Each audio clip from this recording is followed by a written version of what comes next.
Hi, it's me again with Corel Draw Tips and Tricks. And somebody emailed me and asked me in common shapes in the arrows, they wanted to know what, so if you hold down a control key, you draw the size of the arrow that it's supposed to be.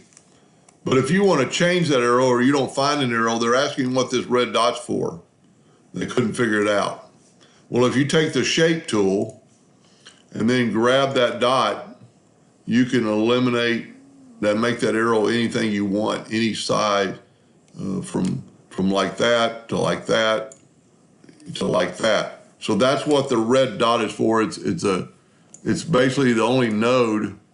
Let's try selecting it, go to Object, convert it to a curve, and now you see all the nodes.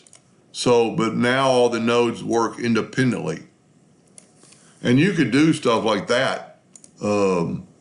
Set your nudge distance on, like, let's see how big this thing is. Well, it's huge. So let's set our nudge factor on 1 inch. And then we could take the shape tool, grab that node and move down 1 inch and left 1 inch. Up 1 inch, left 1 inch. And you get a totally different deal. And you could even take these, go up here and add a node. And then you could do this, select that node, and you could make whatever shape you wanted. I hope that answered their question, and thank you for watching.